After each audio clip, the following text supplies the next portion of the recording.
OK. Pour recréer le cours que Thomas a donné, je vais commencer par répondre toutes les questions un par un. OK. Alors, question numéro un. Trouver des décisions à partir de l'article 976 CCQ. Ouais, OK. Alors, on va trouver des décisions à partir de l'article 976 avec Lexis Plus. OK. On va aller sur la page web de la bibliothèque de droit. Et à droite ici, on va aller sur Lexis Plus.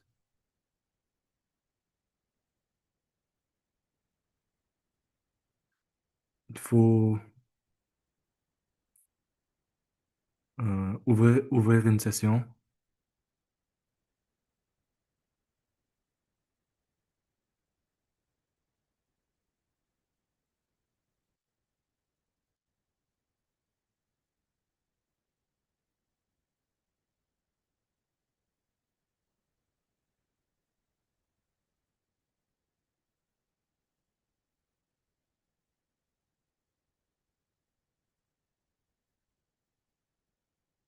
OK. Alors, pour trouver de la jurisprudence, pour trouver des décisions à partir de la législation, il faut, il faut trouver la loi en premier, comme la législation en premier. Alors, on va chercher ouais, au Canada. Au lieu de jurisprudence, on va choisir législation. Et là, pour le trouver, la meilleure façon, c'est de faire Code civil du Québec, euh, article 976. On part la recherche. OK, on a un résultat, c'est le bon. On le choisit, on l'ouvre.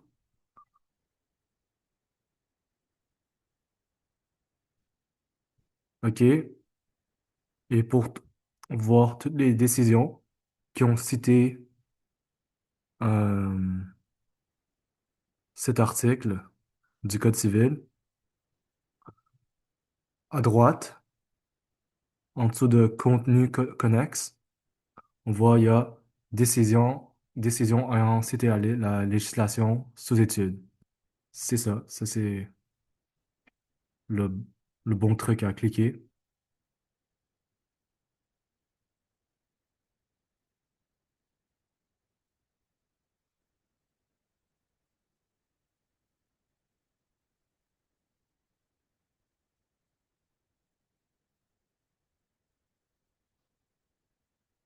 OK. Et c'est ça. Alors, on a répondu à la question un de trouver des décisions euh, à partir de l'article 976 avec Lexis Plus. Ici, on a 766 décisions. Euh, Ça, c'est les décisions. Euh, Dans le cours, Thomas avait soulevé la question de, tu sais, c'est quoi l'intérêt de faire une recherche comme ça, de voir toutes les décisions euh, qui ont cité cet article, au lieu d'aller voir la loi annotée. Si on consulte la loi annotée, euh, le Code civil annoté, puis on va aller voir l'article 976, ben, l'avantage de la loi annotée, c'est que il y a un travail intellectuel qui a été fait par des humains. Alors, si on choisit les décisions les plus importantes, comme les décisions phares ou celles qui sont souvent, qui sont souvent citées, euh, et puis l'avantage de faire une recherche comme ça, où on peut voir toutes les décisions, qui sont dans la base de données Lexis, qui ont cité cet article, c'est que ici, on peut trouver des décisions qui pourraient ressembler plus euh, à nos faits, de trouver une décision qui a des faits très similaires aux nôtres. Par exemple, si on travaille pour le client et qu'on sait on a les faits du client, on voudrait trouver une décision préférablement qui a des faits très similaires aux faits du client. Par exemple, ça c'est l'article 976 sur les troubles de voisinage. Il y a plusieurs différentes sortes de troubles de voisinage. Euh, Imaginons que on a un client et que pour eux, leur fait, c'est qu'il y a des bruits. Alors on pourrait, ici, à gauche, dans la recherche, on va faire bruit euh, pour trouver seulement les décisions qui ont rapport avec euh, le bruit, des troubles de voisinage concernant des bruits. Ici, on a 326 décisions. Euh,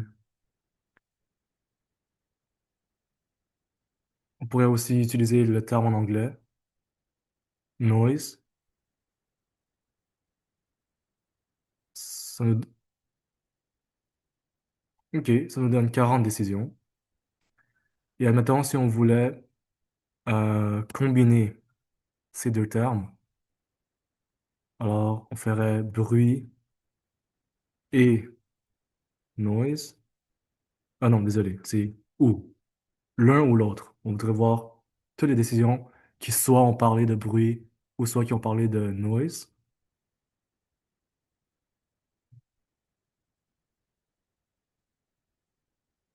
OK, on a 336 décisions.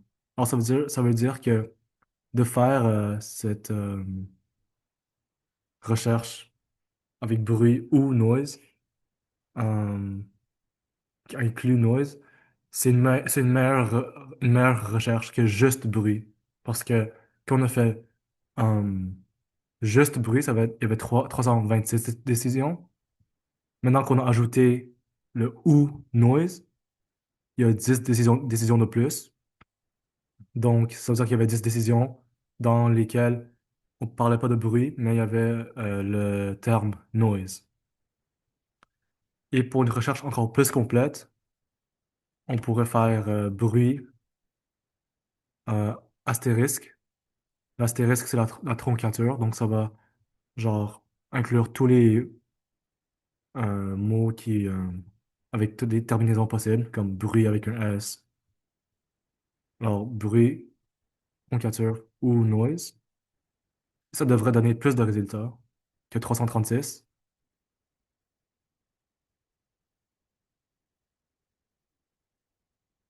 Ouais, on a eu encore plus de résultats, 355. OK. Aussi, un autre truc, c'est on peut voir qu'on a des décisions ici et on peut se demander c'est quoi tous les icônes ici.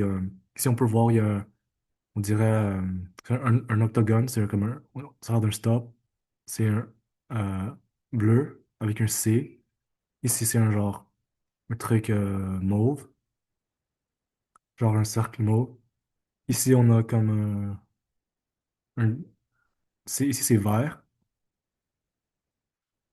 Alors, ça veut dire quoi? Pourquoi est-ce qu'il y a des décisions où à côté, c'est genre, il y a un cercle bleu, ici, c'est un cercle mauve, ici, c'est vert. Ça veut dire quoi?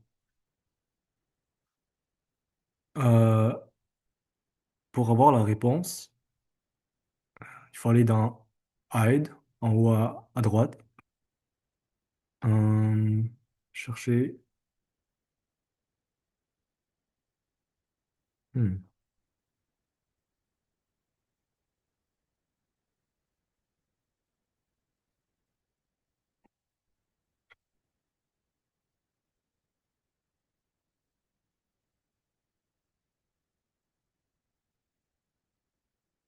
OK. Ouais, je l'ai trouvé. OK, les icônes.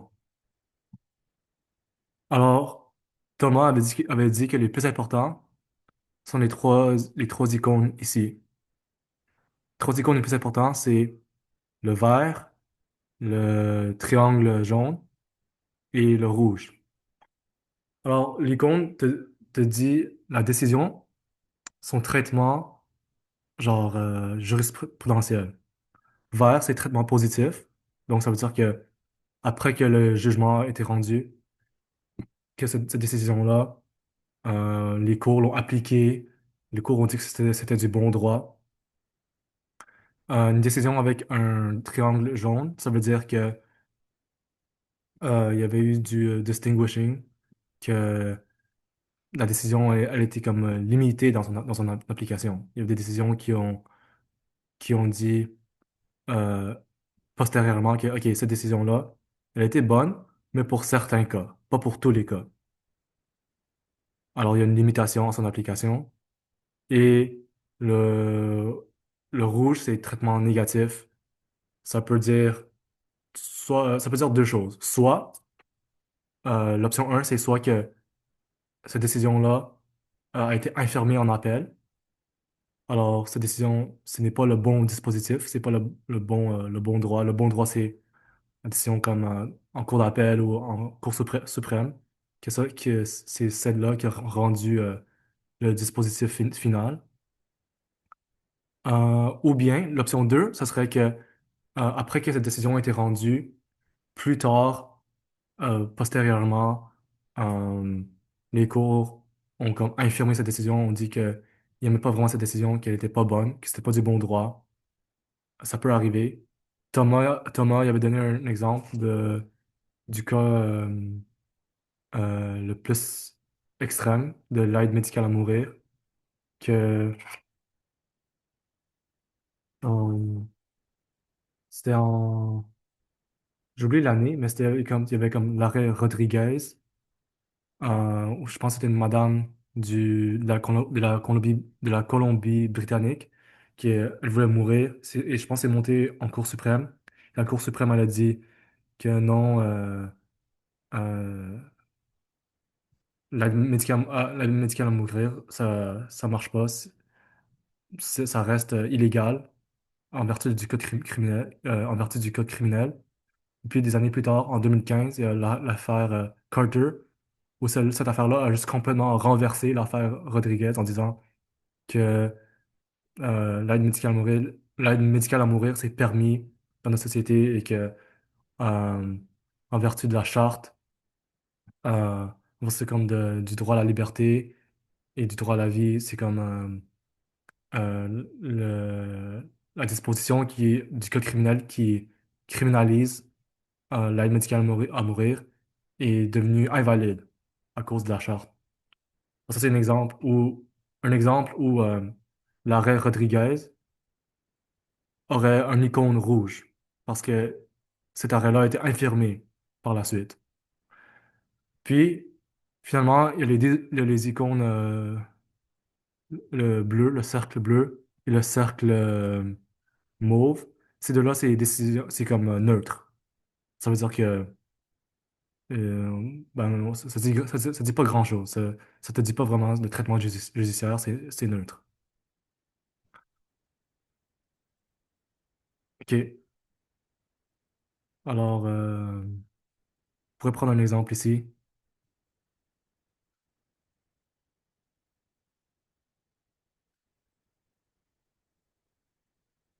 Ici, on a la décision Belmamoun contre Brossard. Ici, c'est l'icône rouge. Donc, ça veut dire que cette décision, le dispositif dans cette décision, c'est pas du bon droit. Que ça a été infirmé, soit en appel, soit plus tard par les décisions, les jugements postérieurs qui l'ont cité.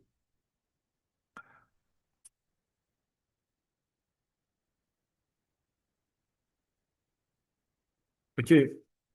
Question 2. OK. Parmi ces abréviations, lesquelles sont des abréviations de recueil juridictionnel? OK. Hum, Je vais juste passer un par un à travers tous ces choix-là. Alors, la première chose que je veux faire, c'est juste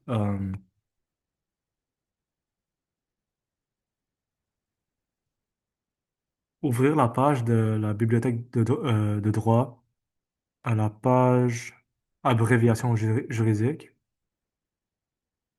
OK. Alors,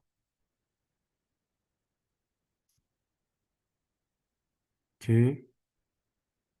Euh,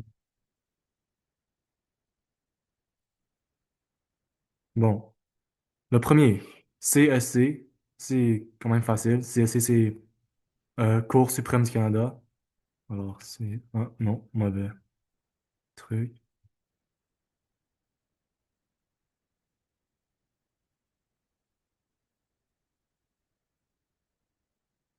OK, on va voir si ça marche. CSC. OK. Bon, ben, CSC, c'est Cour suprême du Canada. Ça, la réponse, c'est que ce n'est pas euh, un recueil juridictionnel. CSC, c'est la référence neutre, parce qu'il n'y a pas de point. Ça, c'est l'indice. Quand il n'y a pas de point entre les lettres, c'est que c'est la référence neutre.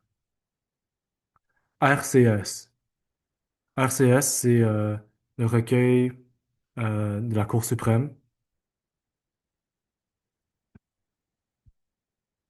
Hein. Je vais faire CTRL F, RCS. OK, ici on l'a. Hmm.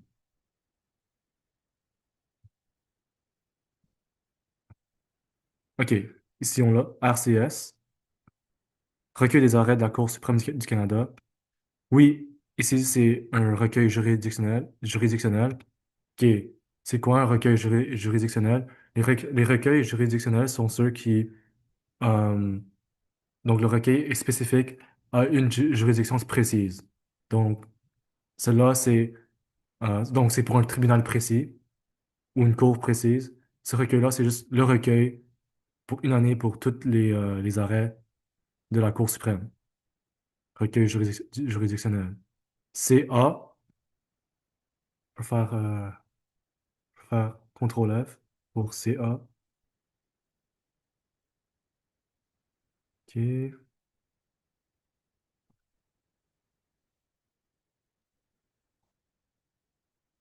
OK, trouvé. Donc CA, c'est Recueil de jurisprudence du Québec, Cour d'appel. Alors oui, c'est un recueil juridictionnel, c'est un recueil de jurisprudence qui regroupe juste les décisions de la Cour d'appel du Québec. RGQ,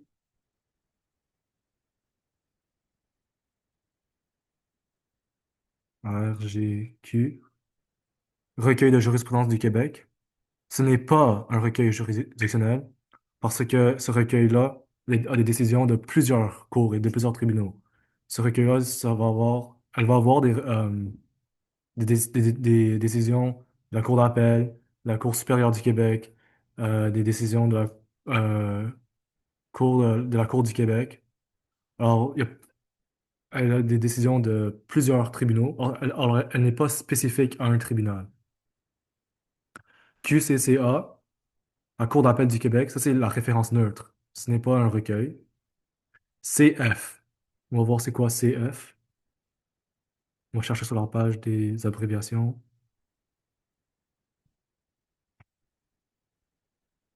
OK, trouvé. CF, c'est Recueil des arrêts de la Cour fédérale du Canada. Alors oui, clairement, c'est un recueil juridictionnel parce que c'est un recueil qui est spécifique à la Cour fédérale du Canada, un tribunal spécifique. OK, c'est un recueil. Alors oui. CCC. CCC. Celui-là, c'est Canadian Criminal Cases. Non, ce n'est pas un recueil juridictionnel, c'est un recueil de jurisprudence, mais elle va avoir décision de plusieurs tribunaux canadiens. Alors, non, elle n'est pas spécifique à un tribunal en particulier. ARCF,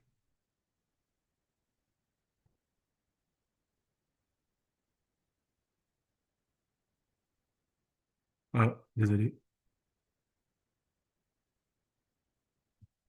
OK. RCF, c'est le recueil des décisions des cours fédérales. Hmm. Euh, Cela, je suis pas sûr, honnêtement. Thomas, je pense que dans la classe, Thomas avait dit que RCF, c'est un recueil un recueil juridictionnel. Moi, je dirais à première vue, juste logiquement, si ce recueil-là a des décisions des cours fédérales, comme dans les plusieurs cours fédérales qui existent, euh, il y en a plus qu'un. Alors, ça veut dire que ce recueil contient des décisions comme de la Cour fédérale et des autres cours fédéraux, des autres cours fédérales. Alors, ça veut dire que ce recueil-là n'est pas spécifique à un tribunal. Ce recueil-là a des décisions de plusieurs tribunaux. Alors, moi, je dirais juste de ce fait-là, c'est pas un recueil juridictionnel. Le dernier, DLR. DLR.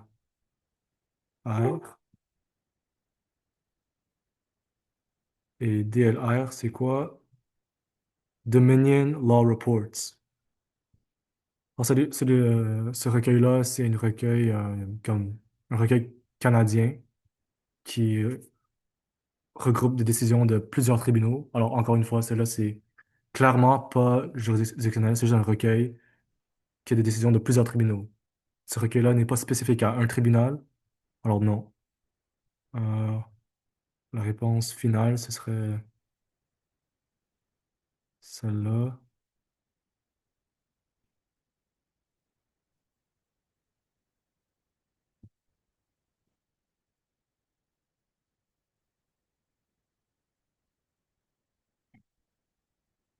Ça, c'est les trois bonnes réponses. OK, question 3. Dans l'affaire Simon Saint-Laurent, OK, une affaire avec plusieurs décisions rendues à cause des appels. Trouver la décision sur le fond rendue par la Cour supérieure en 2003. OK, alors on veut comme la première décision, celle rendue par la Cour supérieure, et on va utiliser quatre recherches différentes, quatre intitulées des parties, pour essayer de trouver la décision sur Lexis+. OK, on va aller sur Lexis+. Ouais, c'est vrai.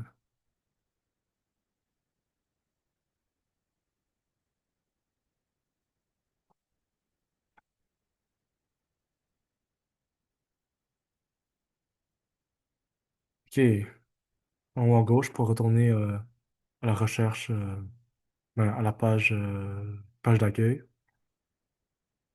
On veut aller en recherche avancée, à droite ici, recherche avancée. OK, alors on cherche la décision Barrette contre Simon Saint-Laurent. On cherche une décision de la jurisprudence. Alors, dans la recherche avancée, il faut, si tu vois comme un peu au milieu là, au milieu de l'écran, sélectionner un autre type de contenu, comme en bleu ici. On clique sur ça. On veut rechercher, pas tout. Ici, en ce moment, c'est le mode rechercher tout, comme les décisions, la doctrine, la législation. Nous, on veut juste les décisions. Alors, on va cliquer jurisprudence. Euh, Là, ça devient adapté. Alors, jurisprudence, maintenant, c'est qu'est-ce qu'on veut? Intitulé. OK, nous, c'est ça qu'on veut. Faire ça un par un. Les quatre recherches. OK.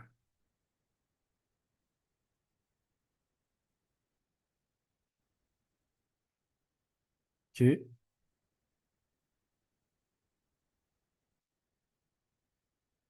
Alors, première recherche, c'est faire ça. Barrette contre Ciment Saint-Laurent. Ouais, comme ça.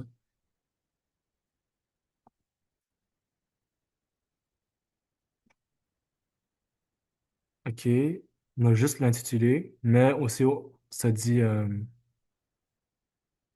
on sait que c'est rendu par la Cour supérieure en 2003. OK. En 2003, on va, pour la date, on va restreindre la date. Euh, on va faire choisir date entre, juste pour se limiter à l'année 2003.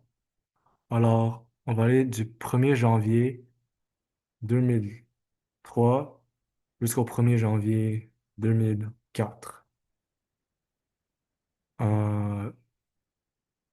OK. Et là, la juridiction, on peut choisir euh, le tribunal spécifique dans lequel on va faire la recherche. Alors, nous, on veut juste voir des décisions de la Cour supérieure du Québec. On va choisir Québec. Et pour le tribunal, on veut la Cour supérieure, juste pour être sûr. Ouais, la Cour supérieure. OK, la Cour supérieure du Québec. OK, c'est tout. C'est pour le... Si moi je recherchais des décisions d'un juge ou d'un avocat. Rechercher. On lance la recherche. OK. Aucun document n'a été trouvé. OK, zéro résultat. OK, c'est pas fini. Il nous reste trois autres recherches à essayer. OK, maintenant, sain au long. Comment on fait pour faire ça? Il faut, si vous voyez, où ma souris là, au milieu de l'écran, il faut cliquer sur, c'est la recherche là, on a recherché Barrette contre Simon Saint-Laurent. Il faut cliquer sur le petit crayon ici.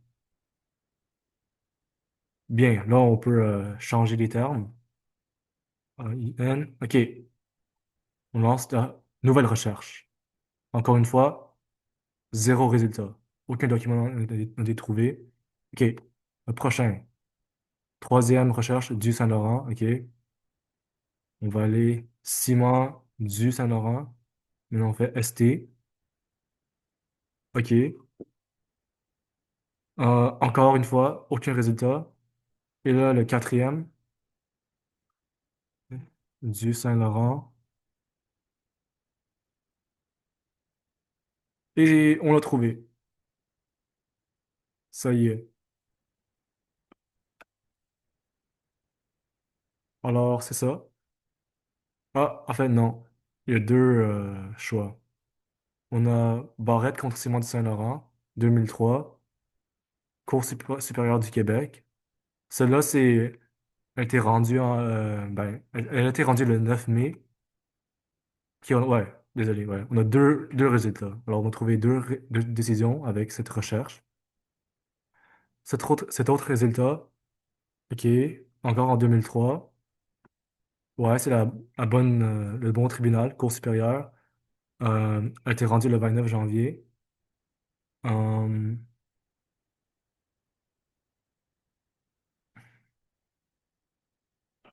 si on ouvre le deuxième, pour voir c'est lequel est le bon, c'est lequel qu'on veut, ben, on peut voir rapidement. Et ici, ça dit jugement concernant la demande de contre-preuve. Et c'est un jugement très court. Alors ça, c'est un jugement très plus comme procédural. C'est pas le jugement de fond. C'est comme avant que le juge prononce le dispositif final sur le fond. Ça, c'est pas le bon. C'est pas celui qu'on veut. Parce que la question 3 elle dit, clairement, elle dit. trouver la décision sur le fond. On va checker l'autre, le premier résultat, rendu en mai.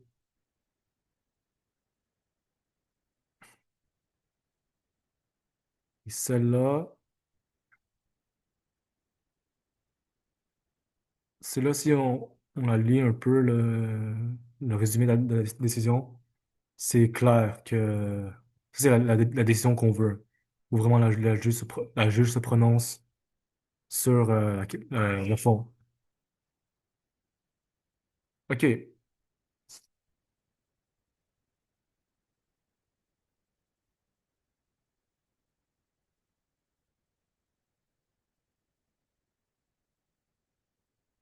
ouais.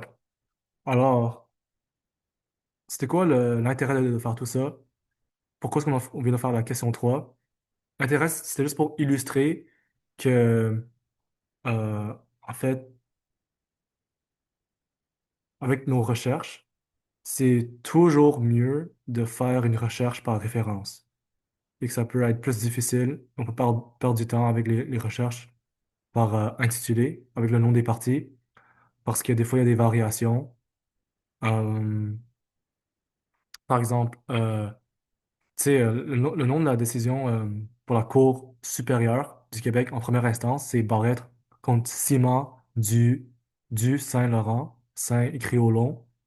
Mais rendu en Cour suprême, on ne sait pas pourquoi, mais les parties, c'est devenu ST. C'était juste l'abréviation Saint-Laurent.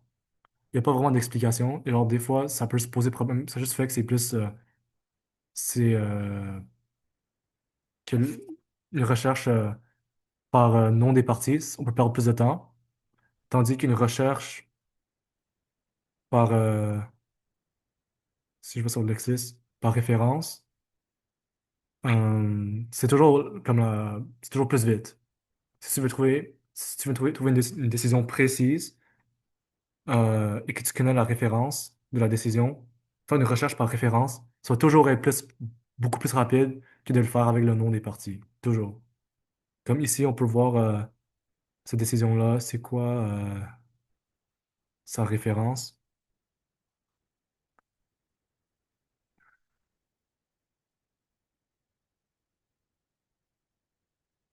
Je crois que c'est ça. 2003 RGQ 1883. Alors, si on compare avec la recherche par référence, 2003 RGQ 1883, OK, c'est ici.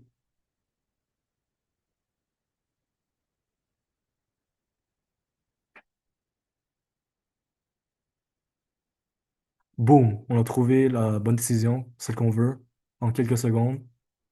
Euh, alors, c'est plus rapide. Alors, quand on peut, on fait une recherche par référence, c'est beaucoup plus rapide. Euh, et si on fait une recherche avec le nom des parties, on risque d'avoir plus de misère avec ça. La seule raison pourquoi on ferait une recherche avec le nom des parties, c'est par exemple, t'es avec un collègue dans un ascenseur où quelqu'un te parle d'une décision et te dit, ah, check, là, fait la décision telle ou telle, comme Barrette contre Simon de Saint-Laurent. Ben là, t'as seulement le nom des parties, t'as aucune autre information. OK, on continue. Question 3 ici. Trouver l'historique de cette décision. Comment peut-on trouver l'historique de cette décision? C'est-à-dire comme si elle a été portée en appel, et puis les décisions subséquentes. Ben, premièrement, on a que cette décision-là, Barrette contre Simon du Saint-Laurent, elle a l'icône rouge, ce qui veut dire que cette décision-là a été infirmée. Est-ce que c'était infirmé en appel? On peut voir. Alors, à droite ici, sous contenu connexe, on a l'historique de la décision. Et c'est fait. On a trouvé l'historique de cette décision. OK, on peut voir si cette décision-là, 2010, on descend, les années descendent, là, 2006, 2008. Si on descend tout en bas, 1997, 1997. OK. Maintenant, si on voit que ces décisions-là, c'est tout l'historique, l'historique une historique complète qui va de 1997 jusqu'en 2010. Maintenant, on voit que en dessous de ces décisions-là, il y en a plusieurs où c'est écrit, où ça dit procédure connexe. OK? Procédure connexe. Ici aussi, en bleu, la petite boîte bleue, procédure connexe. Mais là, ici, ça dit modifier. Ça veut dire quoi modifier? Ça veut dire que cette décision-là, Simon de Saint-Laurent contre Barrette, 2006, OK? Cour d'appel du Québec, que cette décision a modifié la décision qu'on regarde en ce moment. En ce moment, on est sur quelle décision? On regarde laquelle? Celle qu'on regarde, on est sur celle de la Cour supérieure. Ouais. En ce moment, on est en train on est en train de consulter, on consulte, on est en train de checker la décision de 2003 rendue par la Cour supérieure. C'est celle-là qu'on est en train de consulter. Puis là, on a consulté son historique. Là, dans son historique, c'est que, OK, ben, tu sais, la décision de 2003 par la Cour supérieure que tu consultes présentement, elle a été modifiée. Ça veut dire que l'appel a été accepté, que, tu sais, en appel, ils ont infirmé la décision qu'on consulte en ce moment. En 2006, la Cour d'appel a infirmé la décision de la Cour supérieure. C'est ça que ça dit. Et là, on peut aller voir, on peut cliquer ici sur le lien en bleu pour voir la décision de la Cour d'appel, pour aller voir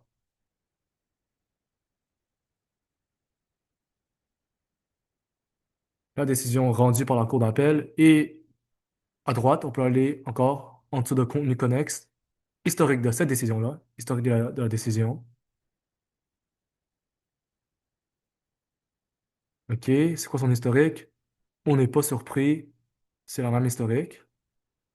OK, mais pour la décision rendue par la Cour d'appel, là, on voit que il y en a maintenant la mention modifiée, c'est sous celle-là. OK. 2008 CSC 64. OK. Alors, c'est en 2008, il y avait la décision rendue par la Cour suprême. Et cette décision-là a modifié, ou bien on peut aussi dire la Cour suprême a infirmé ce que la Cour d'appel a dit.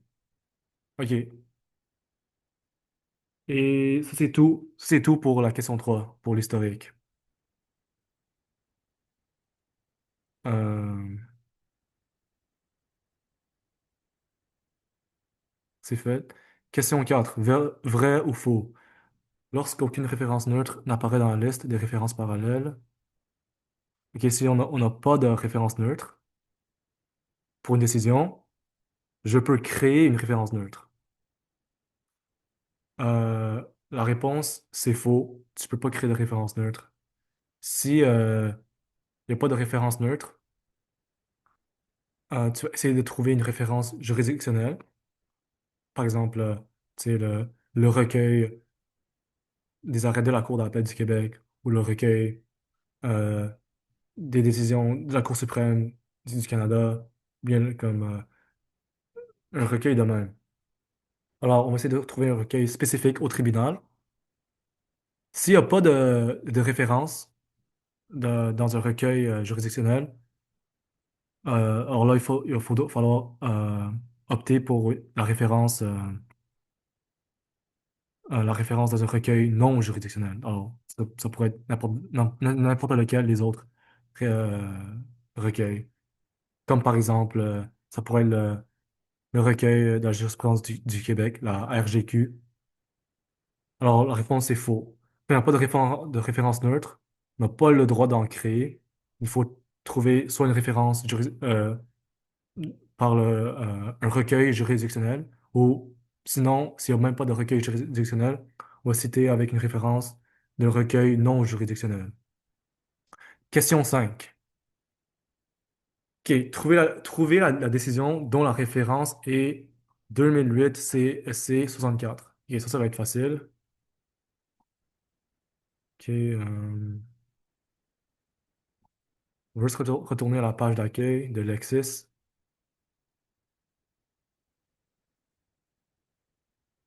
OK, ça c'est facile. À barre de recherche, oui, on veut chercher de la jurisprudence. 2008 CSC 64. OK, on clique sur l'unique document avec cette référence. OK, là on tombe sur la page de la lettre décision. Simon Saint-Laurent, 2008, Cour suprême. Bon, combien de décisions sont appliquées par la Cour suprême dans 2008? OK. Alors là, on veut savoir quelles sont les décisions que la Cour suprême a citées, qu'elle a appliquées pour rendre son jugement. Pour faire ça, il faut aller à gauche. Alors à gauche, je ne sais pas si vous voyez ma souris, mais à gauche, là, c'est écrit terme de recherche. On clique sur ça. Puis là, ça ouvre la table des matières. C'est juste la table des matières. Et on va aller sur jurisprudence citée. Alors la jurisprudence citée, OK, on est là. Jurisprudence. Alors ça, c'est tous les arrêts, toutes les décisions que la Cour suprême a citées dans l'affaire Simon Saint-Laurent. OK, cool. On va voir, OK, on peut remarquer, on peut voir qu'il y a des trucs en gras. OK. Distinction avec les arrêts Lapierre, Christopoulos. OK. Ça veut dire que la Cour suprême a distingué ces arrêts-là, dit que ces arrêts-là ne s'appliquent pas en l'espèce parce qu'ils sont différents. Les arrêts examinés.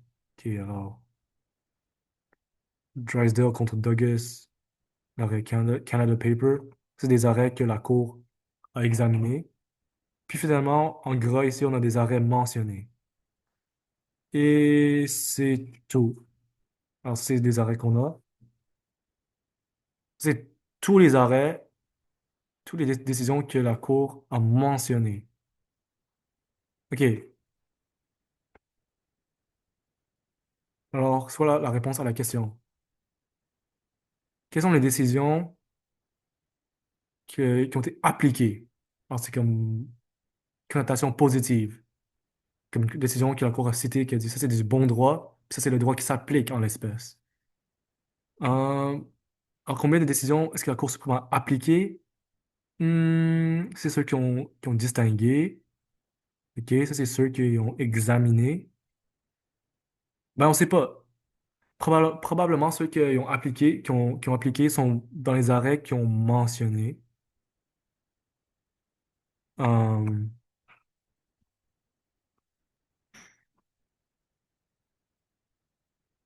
mais on n'est pas sûr. On ne sait pas exactement c'est lesquels. Il faudrait lire la décision pour être 100% sûr. Alors, de ce point de vue-là, euh, genre, Lexis Plus, c'est pas super. La réponse à cette question, c'est, je mettrai point d'interrogation. On ne sait pas. Et ça, c'est quand on utilise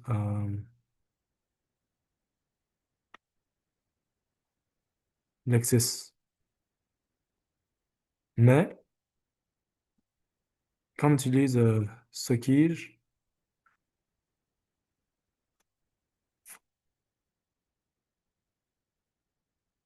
il faut se connecter.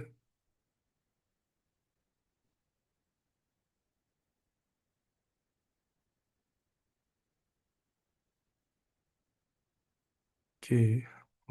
Jurisprudence. Ouais. On va aller chercher, trouver la décision par sa référence. 2008, CSC 64. OK, on lance la recherche.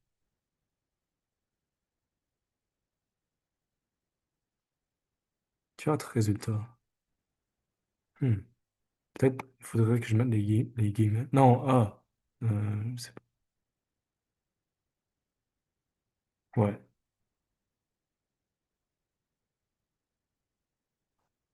je vais réessayer ça.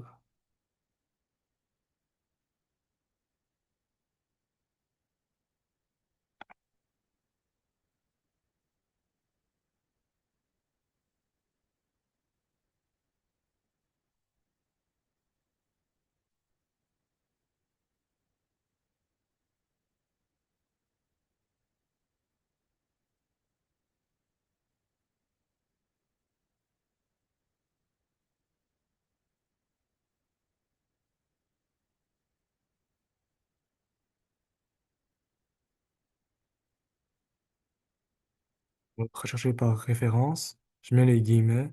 2008 CSC 64.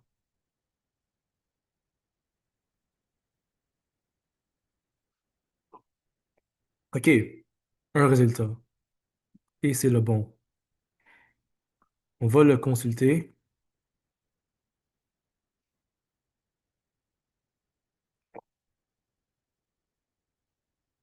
Et dans Sockige, euh,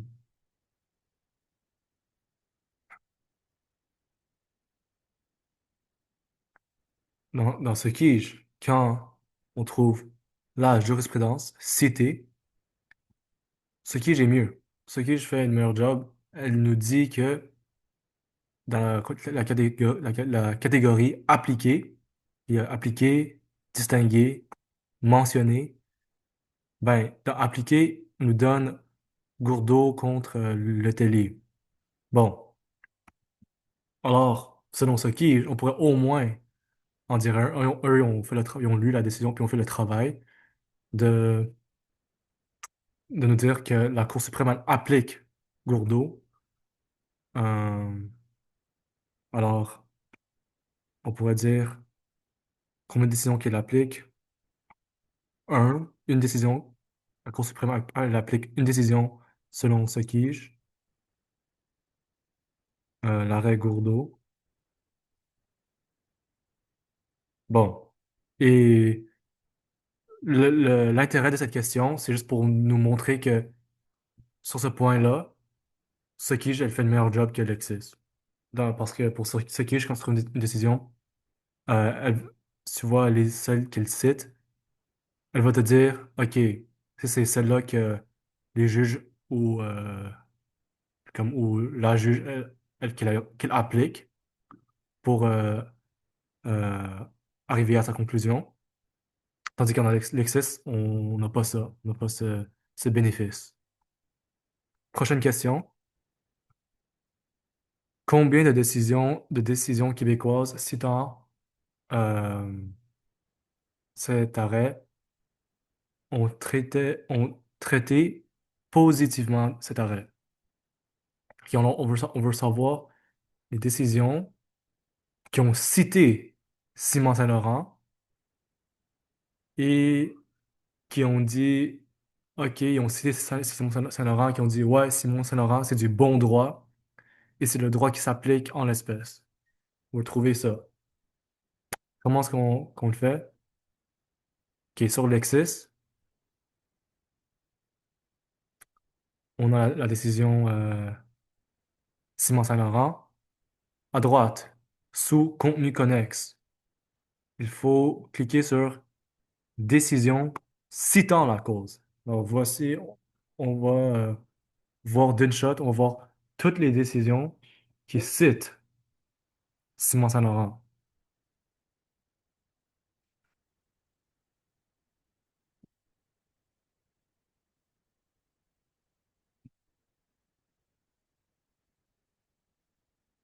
OK. Rapidement, OK, on est là. Il faut pas commencer à naviguer vers le haut. On est ici. Décision citant la cause. En haut de ça, c'est autre chose. Nous, on veut savoir ce qui se passe en dessous. Euh, OK, on a.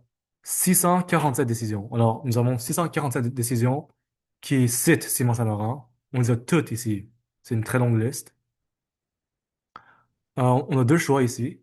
On peut choisir entre les deux. Affichage graphique, affichage en format liste. On peut voir la différence. OK. On a la liste ici. Ou bien on peut faire affichage graphique. OK. Euh, c'est quoi l'affichage graphique? C'est un graphique qui montre. C'est un graphique qui nous montre toutes les 647 décisions qui citent Simon Saint-Laurent. On l'a par cours. Euh, c'est tous les cours qui ont cité Simon Saint-Laurent. On peut aller voir, il y a plus de cours là. Il y a plein de cours. Ici, QCCS, cours supérieur du Québec. On peut voir par année, qui est de 2008 jusqu'en 2026. Puis là, ici, juridiction. Puis ça, c'est vraiment juste les 10 provinces euh, et le Canada. OK? Ben, ça tombe bien. Pour la question, ça dit, on, on veut juste savoir pour les décisions québécoises. Nous, on veut juste les décisions québécoises rendues au Québec. Et, OK, alors on a Québec. Et on veut savoir seulement les décisions qui ont cité Simon Saint-Laurent positivement. Alors, tu sais, à gauche, on a neutre, positif, mise en garde. Mise en garde, ce serait comme équivalent à l'icône triangle jaune. Négatif. Alors, mise en garde, ce serait comme triangle jaune, comme distinguishing. Alors, on a positif. Alors, la réponse est 10. 10 décisions québécoises qui ont cité Simon Saint-Laurent positivement. Et on a trouvé la réponse. La réponse est 10 décisions. Et maintenant, on peut les voir. Alors, si on clique sur le 10 vert, on voit que là, ça affiche seulement 10 décisions. Puis elles sont toutes là. Alors, ces 10 décisions-là, apparemment, ont cité Simon Saint-Laurent positivement. On peut choisir comme, par exemple, la décision de 2018, UO contre Demeure. Alors, celle-là, supposément, elle l'a cité, Simon Saint-Laurent, puis elle l'a appliqué en disant que c'est du bon droit. Où est-ce qu'elle l'a cité? Ça dit ici, on peut voir en bleu, le lien bleu en gras, locus, paragraphe 20. OK, alors ça nous dit dans quel paragraphe? L'affaire UO contre Demeure euh, a cité Simon Saint-Laurent dans le paragraphe 20. On peut cliquer dessus. Euh, puis,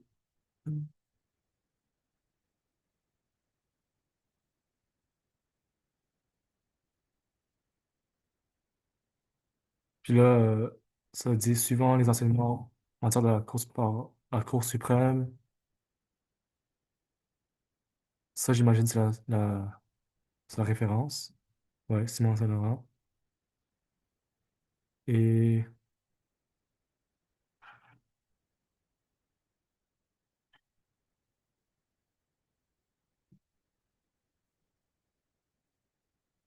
hmm.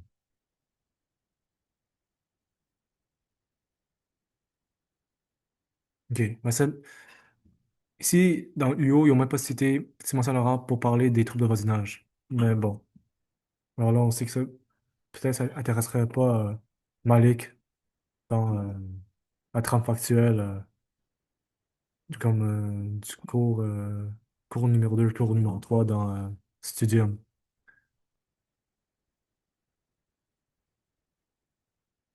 Euh,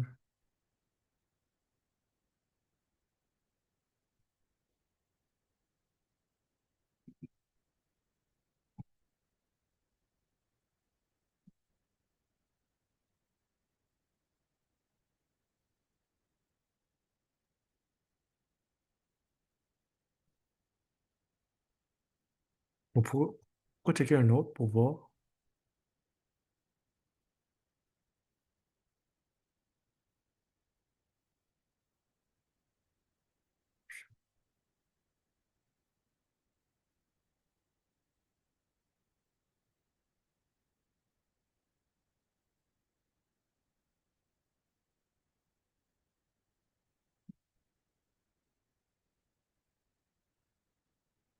Et paragraphe 419.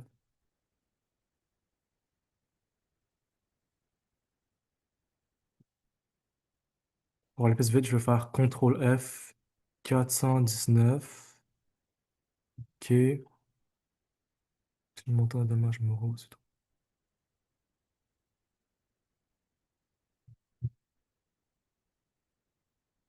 OK. Mais ici, ça cite Simon Saint-Laurent, mais ça parle juste des dommages moraux. Ça parle même pas des troubles de voisinage non plus. OK. Mais bon, au moins, ça a montré comment on peut trouver le paragraphe où c'est cité pour voir. Euh, on continue. Question 3. Trouver les décisions. euh, Ah ouais, attends. En fait,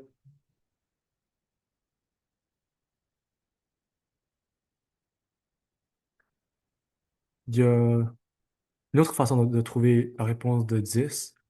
C'est si on fait par affichage en format liste. Puis là, à gauche, on a tous les filtres. On peut chercher, utiliser des mots-clés pour chercher dans toutes ces 647 décisions. Mais on peut aussi utiliser les filtres. Alors, très rapidement, on peut choisir la juridiction. On veut seulement les décisions québécoises. On clique sur QC. OK. Ça a filtré les décisions, puis là, ça réduit le nombre à 534. Le traitement, on veut les traitements po- positifs. On clique sur positif. Alors là, on a le filtre positif et QC, puis là, c'est 10. On trouve le même résultat.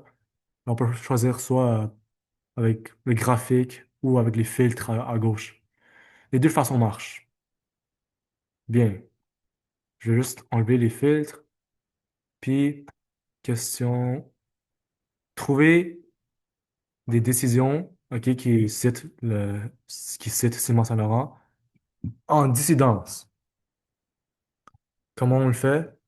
La réponse est, OK, on a 647 décisions. En ce moment, elles sont toutes listées. Si on scroll, toutes ces décisions sont toute la liste complète des 647 décisions est toute là sur la page. Il faut juste faire CTRL F. Donc, on va chercher pour dissidence ou dissident, OK. On a, on peut voir en haut ici 1 sur 5. OK. Alors, avec CTRL F, on a 5 résultats. On peut checker les 5 résultats. Bon. Ce que ça fait, qu'est-ce que ça fait? C'est que, ici, ça peut dire mentionner dans la petite boîte bleue. Et dans Churchill Falls, décision de 2018, Simon Saint-Laurent a été cité dans Churchill Falls dans une opinion dissidente. Alors, on a Churchill Falls, on a, un autre, Boumalhab, euh, aussi cité dans une dissidence. On a un troisième, celui-là, un quatrième et un cinquième. Puis c'est tout. Alors, ça, c'est la seule façon de le faire pour trouver quand c'est cité dans une dissidence.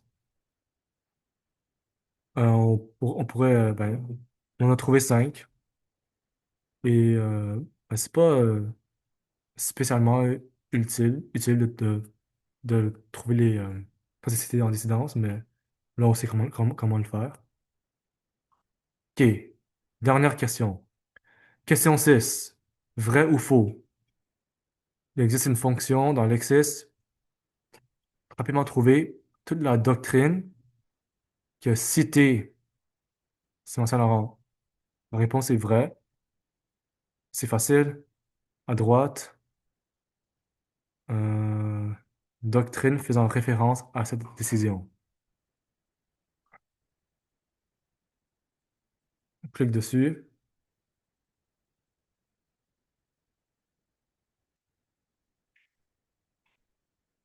et on a une liste avec référence. Euh, ouais, c'est tout de la doctrine. Ici, ça a l'air d'articles de revues, de périodiques. Alors, c'est des articles de revues qui ont cité euh, Simon Saint-Laurent, l'affaire Simon Saint-Laurent. OK, ça c'est tout pour les questions. Question 6, ça c'est fait. OK. Trois derniers trucs que Thomas nous a montré en classe. Les opérateurs. OK, il a fait un petit, genre, petit cours sur les opérateurs. Si t'es vraiment bon avec les opérateurs, tu peux skipper cette partie-là. Alors, on va aller sur Lexis. OK. Les opérateurs sur Lexis. Hum, OK. Donc, il y a une mise en situation qui vont faire semblant que on va faire une recherche sur les délits de fuite.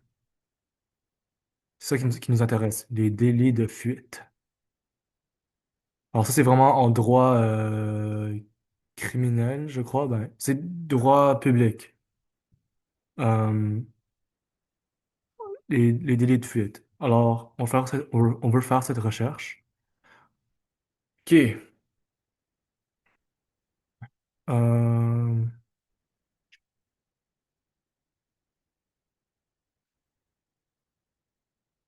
OK, ouais, ouais, jurisprudence. Alors, on va utiliser les guillemets anglais. Les guillemets anglais, c'est bien sûr pour, pour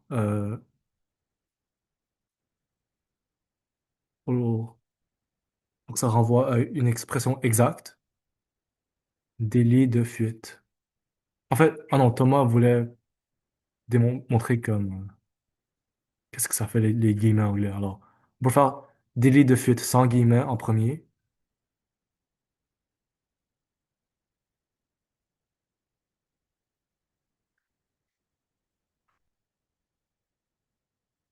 Ça nous donne genre 1901 résultat. OK? Qu'est-ce qui se passe quand on met les guillemets? Quand on met les guillemets autour de délit de fuite, on recherche juste l'expression exacte délit de fuite. OK, on a moins de résultats. Il y a 51 résultats de moins. Alors en fait, euh, les 51 résultats de moins, ceux-là ne nous intéressaient pas.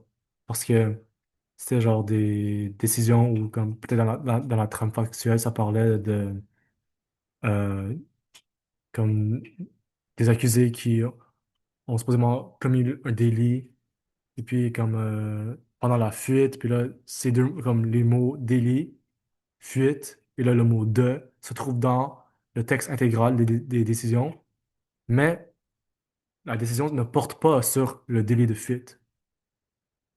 Alors, les guillemets anglais, ça nous donne une meilleure recherche. OK. Là, à gauche, avec tous les filtres, on peut voir quand on clique sur juridiction. On l'ouvre. OK. Alors là, on a trouvé 1850 résultats. 1850 décisions où que dans la décision, ça parle du délit de fuite. Maintenant, quand on check la répartition, on voit que il y a une décision en Colombie-Britannique, il y en a comme 23 au Nouveau-Brunswick, puis il y en a comme 1600 au Québec. Et là, il y en a zéro résultat, zéro décision en Ontario. Pourquoi? C'est parce qu'on n'a pas recherché avec des termes en anglais. OK, là, on va modifier la recherche. On voudrait aussi inclure les termes en anglais. Comment est-ce qu'on fait? Il faut savoir comment on dit délit de fuite en anglais. Pour être 100% sûr d'avoir la traduction exacte, l'expression exacte, on peut utiliser un dictionnaire juridique ou bien un outil de traduction. Thomas, lui, nous a montré un dictionnaire juridique. Alors, je vais aller sur la page web de la bibliothèque de droit, puis je vais aller sous le guide de doctrine pour trouver les dictionnaires. OK, doctrine, ouvrage de base, dictionnaire juridique. On va aller sur le premier, sur le CAGE. Ah, attends. Ben, ça ferait pas toujours ça. Ah, je vais juste le refaire, là. Mais ça se peut que pour vous, ce que vous allez voir sur votre ordi, si vous essayez de faire la même chose que moi, c'est que vous allez sous guide, le guide de doctrine, puis là, dictionnaire juridique, OK, le CAGE, puis là, ça te demande de te connecter. Ouais, il faut se connecter.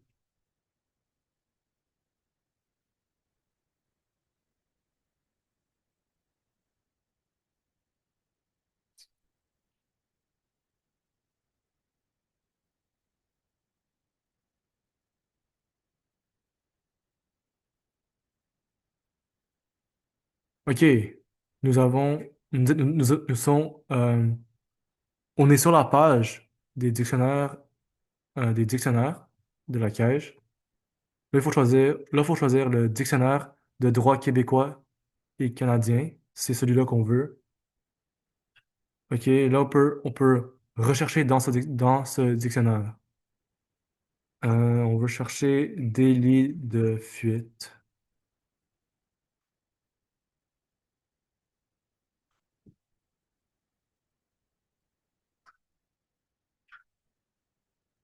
Je pense que c'est le premier résultat. OK, ça nous donne la définition et aussi en anglais. Deux traductions deux expressions exactes. On a hit and run et on a aussi failure to stop at scene of accident. Parfait. On a ce qu'on veut. Alors, comment on fait pour ajouter les termes en anglais? On utilise l'opérateur ou. Alors, délit de fuite ou hit and run ou um, failure stop at.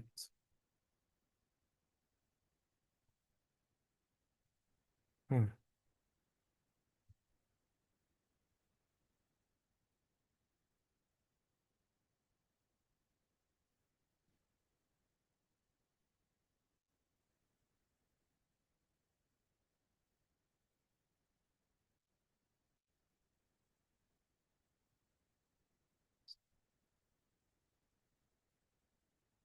On lance la recherche.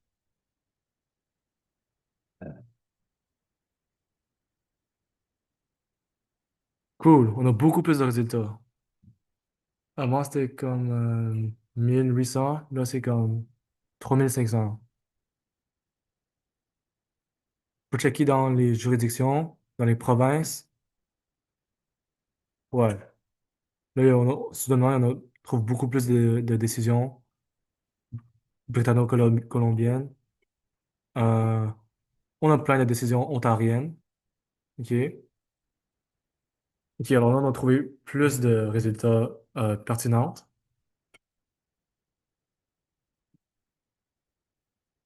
Ok, maintenant, dans la mise en situation de Thomas, dans la mise en situation, c'est comme ce qui nous intéresse, c'est qu'on on veut chercher toutes les décisions qui parlent du du délit de fuite, mais aussi où il y a aussi une double accusation, qu'il y a aussi une accusation de négligence criminelle dans la même décision et qui implique une moto.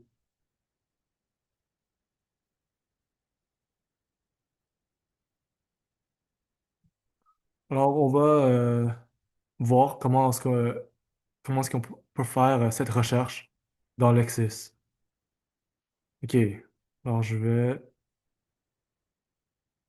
ici, je vais prendre tout ça, tout ce concerne juste le concept délit de fuite, puis je vais juste le copier et je vais juste l'enlever.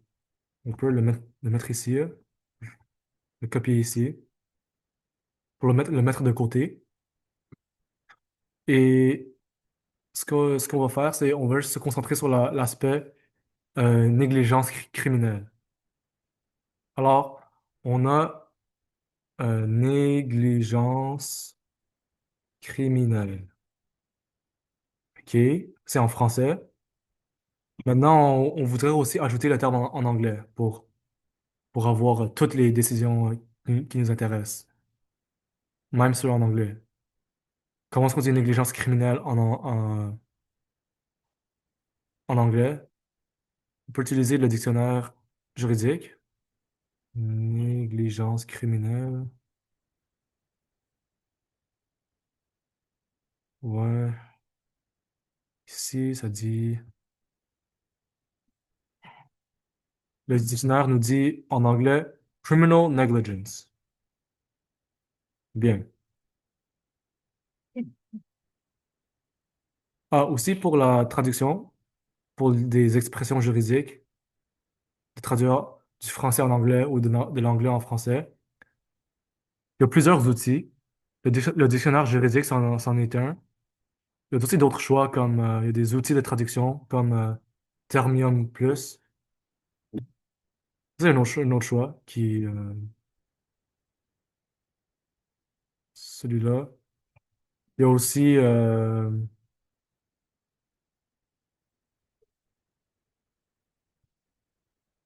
comme le grand dictionnaire terminologique. Ça aussi, ça peut marcher. Euh, OK.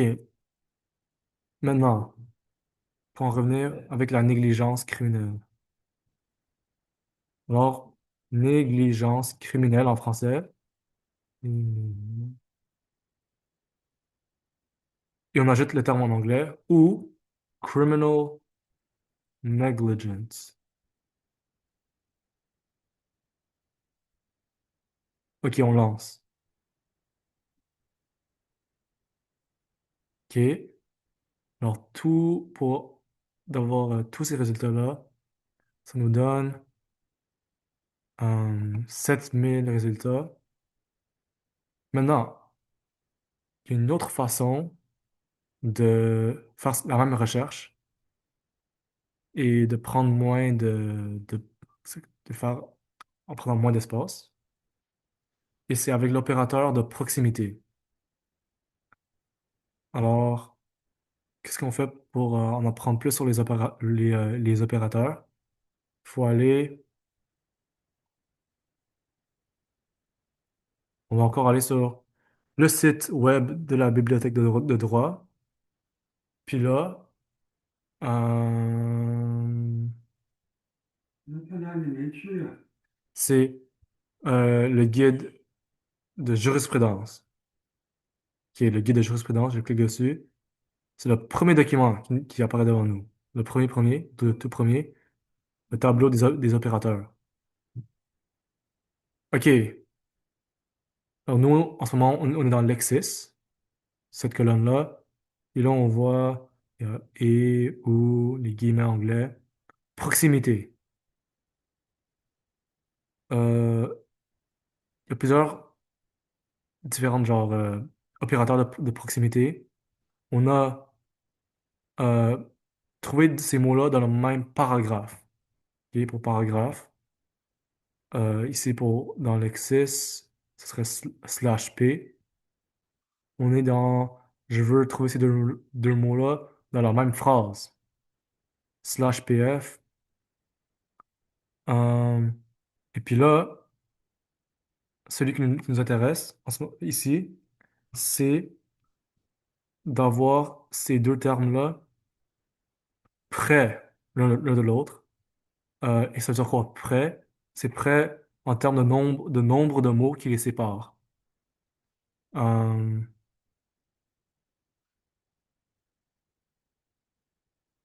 Par exemple, ici, on a négligence slash 3 grossière. Ça veut dire quoi? Slash 3. Le 3 ici, c'est le terme négligence et notre terme grossière. Je veux qu'ils soient près l'un de l'autre, qu'ils soient proches, jusqu'à 3 mots l'un de l'autre. Alors, ça pourrait être comme la négligence était grossière. Alors, il y a le mot était entre, mais ça va quand même trouver, ça va, un tel résultat va genre apparaître dans nos résultats. Alors, pour l'illustrer, on va faire avec un exemple. Euh, L'exemple, c'est que on remarque que dans Lexis, non, désolé, wow. On remarque que les termes negli- criminal negligence et négligence criminelle se ressemblent beaucoup. Le mot négligence est écrit genre exactement de la même façon. Puis criminel, c'est comme crimine. Et puis là, la terminaison est juste différente. Alors, on peut faire exactement la même recherche, trouver les mêmes résultats en faisant ceci. On peut faire négligence. Négligence. Aussi, pour votre information, dans le Lexis, tu peux mettre les accents, ça fait rien. Tu peux pas omettre les accents, puis ça va trouver tous les résultats incluant les accents. On fait l'opérateur de proximité. Alors, c'est le slash avec un numéro, un chiffre.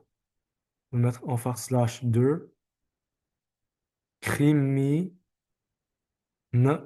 avec un astérisque pour la troncature, pour que ça cherche tous les terminaux possibles, toutes les terminaisons possibles. OK, on lance la recherche.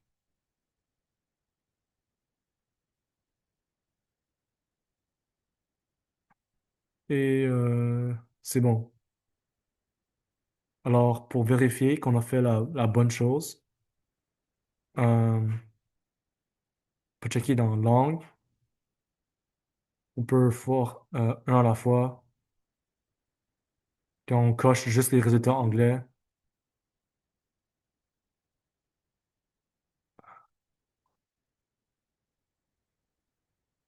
on voit, ça marche. Criminal negligence. Criminal negligence. Cela aussi. Criminal negligence. Negligence that is criminal. Criminal negligence. Et à l'inverse, si on veut juste les résultats en français, on peut voir que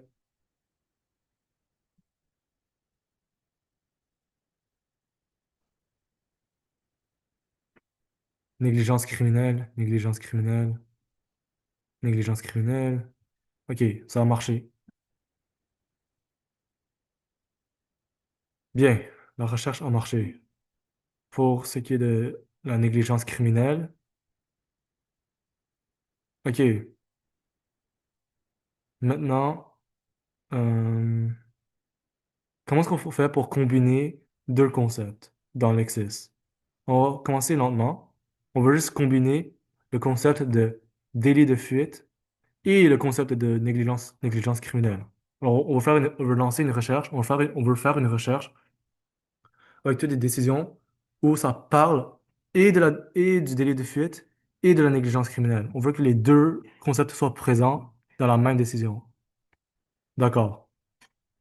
La façon de faire, ça va être avec les parenthèses. Alors, qu'est-ce qu'on fait, c'est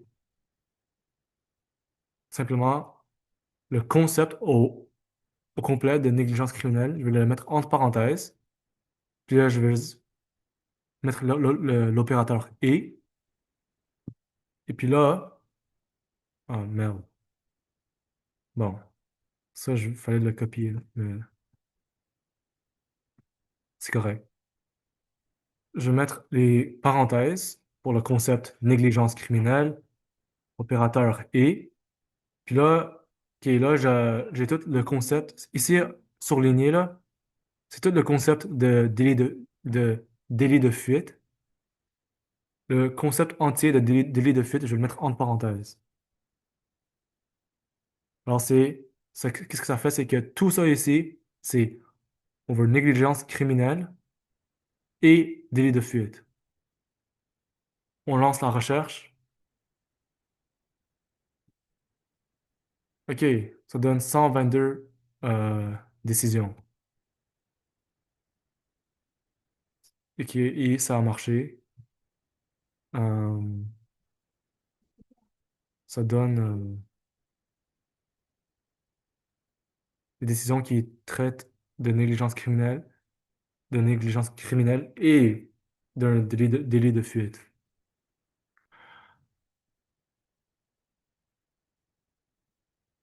Là, la dernière étape, ce serait juste d'ajouter le concept moto. Alors, on va modifier la recherche. J'ajoute un autre et, j'ouvre la parenthèse, puis là, je vais mettre moto ou, puis là, on peut mettre des synonymes de moto, comme motocyclette. Puis là, on peut mettre ou, puis là, on peut ajouter en anglais motorcycle.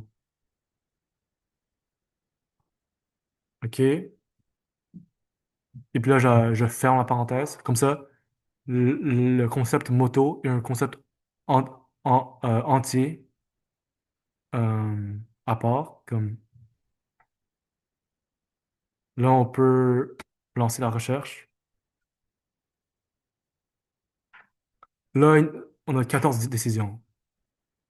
Alors ça, supposément, ça, ce serait 14 décisions ou une accusation de délit de fuite et une accusation de négligence criminelle et qui implique euh, une moto.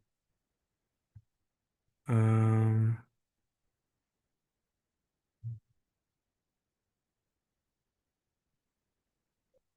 pourrais checker pour voir si ça a marché.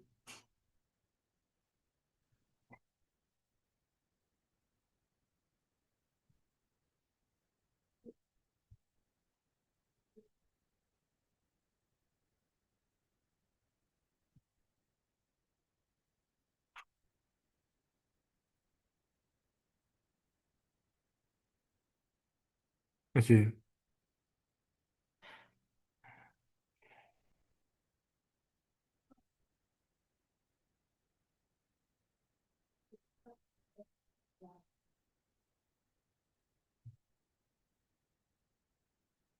L'histoire implique, alors, Perry, l'accusé, conduisait une moto, euh, un délit de fuite.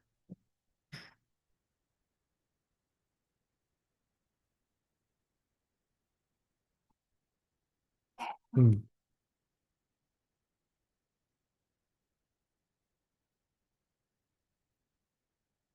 Bon, dans cette affaire-là, je pense pas que l'accusé est accusé d'un délit de fuite. Peut-être c'est pas, c'est un mauvais résultat, euh, tenant compte de ce qui nous intéresse dans la mise en situation. Mais bon, l- ici, c'était vraiment juste l'idée, c'était vraiment juste d'en apprendre sur les opérateurs ici. qu'on a utilisé pour trouver les résultats qu'on voulait. OK, prochain truc, c'est OK, choisir une base de données. OK, choisir quelle base de données pour euh, chercher de la jurisprudence.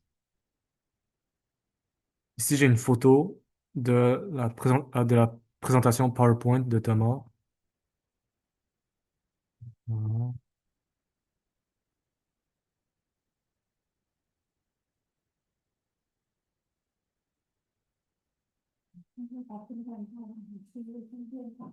OK, alors dans le cours, Thomas il avait donné l'instruction, il demandait à la classe de rechercher sur Sockige, Lexis et Canly.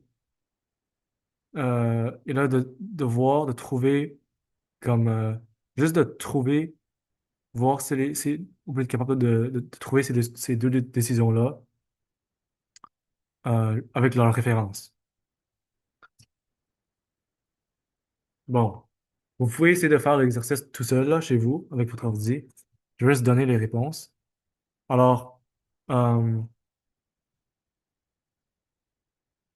sur Canly, euh, il y a seulement la décision Balrou, euh, Balrou de la Colombie-Britannique de 2003. Euh, ok, je peux l'écrire. Ouais. Alors, il y a deux décisions. Candy, il y en a un. Il y a seulement une décision qu'on peut trouver là-dessus. Un des deux. C'est Balle-Rue de la Colombie-Britannique. Sur Sockige, il y en a zéro. On ne peut pas, on n'est pas capable de trouver aucun des deux décisions. Et sur Lexis, c'est les deux.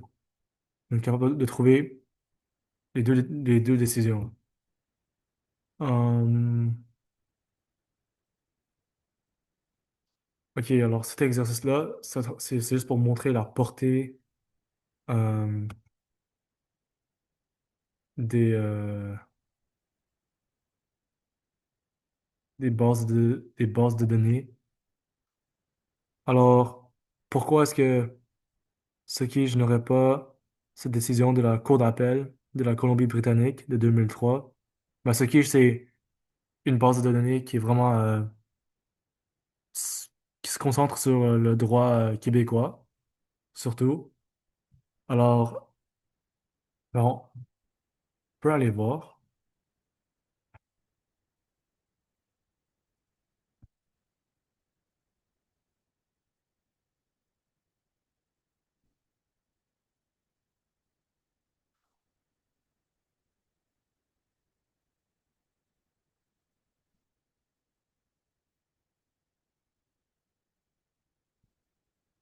OK, nouvelle recherche. On peut aller voir dans les juridictions. On a la Cour d'appel de la Colombie-Britannique. Je pense, ouais, sur le petit i. Ça nous dit euh, tous les textes intégraux, tous les décisions, toutes les décisions de la Cour d'appel de la Colombie-Britannique qui sont dans Sockige. On a seulement les décisions à partir de 2006. Bon, ben, la décision ici de Belarus, c'était en 2003, alors. C'est pour ça que c'est pas dans Sockige. On peut comparer avec Canly. Canly, par contre, avait cette décision-là. On pouvait trouver la décision Belarus dans Canly. C'est parce que si on va Colombie-Britannique, euh, la cour d'appel, Euh, couverture continue, OK. Dans Canly, on peut trouver toutes les décisions de de cette cour-là, de ce tribunal, à partir de 1990. OK, ben 2003, c'est après 1990, alors on l'a, la décision. Euh,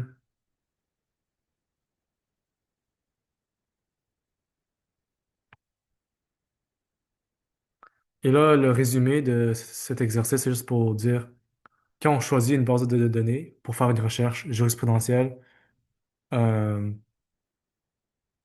deux considérations les plus importantes seront, il y aura la juridiction. Donc, est-ce que faut une recherche juste vraiment de droit privé québécois? Si oui, ce qui, ça, c'est bon. Est-ce qu'on fait une recherche en droit public ou que vraiment c'est vraiment de la common law, puis la common law des autres provinces peut être très pertinente? Ben, si c'est le cas, on préférera aller d'utiliser comme Lexis Plus ou bien Westlaw. C'est des bases de données où c'est plus riche pour toutes les décisions des autres provinces canadiennes, comme anglophones. Euh, ouais, comme toutes les autres provinces de common law. Et puis finalement, il y a la portée temporelle, où que, en termes de portée temporelle, ceux qui j'ai l'accès sont très bons. On peut trouver de très vieilles décisions. Mais par exemple, Canly, qui est une base de données gratuite, à libre accès, ben Canly, tu pourras pas vraiment trouver des décisions qui sont plus vieilles. Pour vraiment les vieilles décisions, les bases de données payantes comme ce qui est Lexis Plus, Westlaw, tu pourras trouver des vieilles décisions. Et on a presque terminé. Euh, dernier point, c'est que avec toutes ces bases de données-là, pour faire des recherches jurisprudentielles, si tu as oublié comment faire la recherche, ben, sur le site web de la bibliothèque de droit, qui est guide de jurisprudence, on clique dessus, qui est à gauche, ben, on a toutes les bases de données. Ce qui, ben ouais, c'est ça. Alors, si tu te demandes, OK, je vais trouver une décision dans ce quiche avec le nom des parties. Puis c'est très détaillé. Ça veut te dire comment le faire. Je veux trouver des décisions à partir de la législation, à partir d'un article de loi. Ouais, alors à partir comme ça, avec la décision qui cite une décision, même chose avec l'Access Plus. Pour chaque base de données, il y a vraiment tout ça très détaillé. Et c'est tout.